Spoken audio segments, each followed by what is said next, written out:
அனைவருக்கும் வணக்கம். இன்னைக்கு நாம் தேங்காய் பால் சாதம் செய்வது எப்படி அப்படிங்கிறத பார்க்கலாம். தேங்காய் பால் சாதத்துக்கு இஞ்சி பூண்டு 1.5 ஸ்பூன் எடுத்து வச்சுருக்கேன். பட்டை, லவங்கம், ஏலாச்சி இது கொஞ்சம் எடுத்து வச்சுருக்கேன். தக்காளி 1, பெரிய வெங்காயம் 1 கட் பண்ணி எடுத்து வச்சுருக்கேன். பச்சை மிளகா காரத்துக்கு தேவையான அளவு நான் பார்த்தீங்கன்னா 1 டம்ளர் அரிசிக்கு ஒரு 3 பச்சை மிளகா கட் பண்ணி எடுத்து வச்சுருக்கேன். கொஞ்சம் கொத்தமல்லி தழை, புதினா தழை, கொஞ்சம் ஜீரகம். இது பார்த்தீங்கன்னா கசகசா பார்த்தீங்க அப்படின்னா உங்களுக்கு டேஸ்ட் பிடிக்கும் அப்படின்னா போடுங்க. இது ரொம்ப குளிர்ச்சி, அதனால குழந்தைங்களுக்கு ரொம்ப நல்லது. அதனால இது நான் இந்த தேங்காய் பால் சாதத்தில் ஆட் பண்ணும்போது டேஸ்ட் நல்லா இருக்கும். அதனால இது ஆட் பண்ணியிருக்கேன். இந்த கசகசா லைட்டாக வறுத்து எடுத்து வச்சிருக்கேன். சும்மா 1 ஸ்பூன் அளவு தான் எடுத்து வச்சிருக்கேன். அடுத்தது தேங்காய் பால் தேவையான அளவு நான் எடுத்து வச்சிருக்கேன். முந்திரி பார்த்தீங்க அப்படின்னா 2ஆக கட் பண்ணி எடுத்து வச்சுக்கோங்க. அரிசி நான் இன்னைக்கு 1.5 டம்ளர் அளவுக்கு நான் அரிசி ஊற வச்சிருக்கேன். இது பார்த்தீங்கன்னா பச்சரிசி தான்.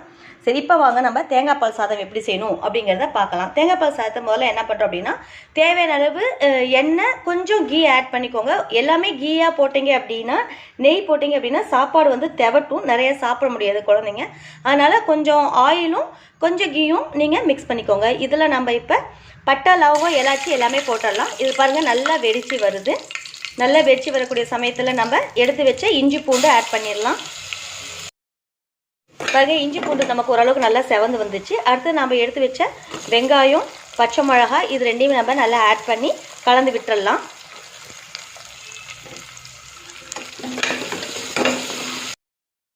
இப்போ வெங்காயமும் நமக்கு நல்லா ப்ரௌனிஷாக நமக்கு பார்த்திங்க அப்படின்னா நல்லா வணங்கி வந்துருச்சு. அடுத்தது நம்ம எடுத்து வச்சுருக்க தக்காளி, கொத்தமல்லி தழை, புதினா இது எல்லாமே நம்ம என்ன பண்ணுறோம் அப்படின்னா இதில் ஆட் பண்ணி விட்டுடலாம்.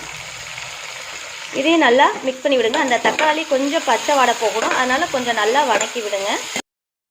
அடுத்து நம்ம பார்த்தீங்க அப்படின்னா முந்திரி பார்த்தீங்கன்னா தனியாக ஒரு கடாயில் சின்னதாக கொஞ்சம் கீ தேவையான அளவு போட்டு அதை மட்டும் தனியாக என்ன பண்ணுறீங்க அப்படின்னா ஃப்ரை பண்ணி கொஞ்சம் ப்ரௌனாக ஆகிற மாதிரி ஃப்ரை பண்ணி எடுத்துக்கோங்க. அதுக்கப்புறம் நம்ம அந்த சாப்பாட்டில் மிக்ஸ் பண்ணலாம்.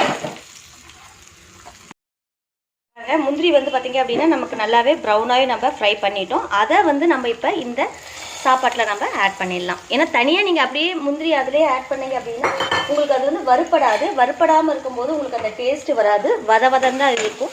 அதனால் நம்ம என்ன பண்ணுறோம் அப்படின்னா தனியாக அதை கீழே நம்ம ஃப்ரை பண்ணி எடுத்து நம்ம இந்த சாப்பாட்டில் நம்ம கலந்துக்கிறோம். அதாவது நம்ம ஃப்ரை பண்ணும்போது இதில் நம்ம கலந்துக்கிறோம். அடுத்தது கடைசியாக நம்ம எடுத்து வச்ச ஜீரகமும் கசகசா அது ரெண்டுமே நம்ம இதில் ஆட் பண்ணிடலாம். இதையும் நல்லா நம்ம மிக்ஸ் பண்ணி விட்டுடலாம். தேவையான அளவு உப்பு நான் இதில் ஆட் பண்ணிட்டேன். ஸோ இதையும் நல்லா மிக்ஸ் பண்ணி விட்டுருங்க. இப்போ நம்ம எடுத்து வச்ச தேங்காய் பால் நான் 1.5 டம்ளர் அரிசி போட்டேன். அதுக்கு இதில் 3 டம்ளர் அளவுக்கு நான் பால் ஊற்றுறேன். தண்ணிக்கு பதிலாக நம்ம என்ன ஆட் பண்ணுறோம் அப்படின்னா தேங்காய் பாலை நம்ம ஆட் பண்ணிக்கிறோம். அவ்வளோதாங்க.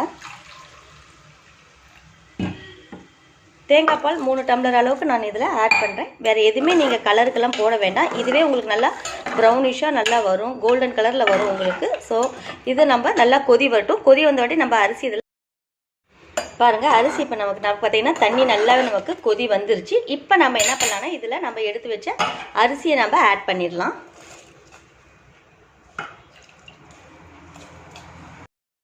அரிசி நம்ம இதில் ஆட் பண்ணிட்டோம். இதை நல்லா கலந்து விட்டுருங்க.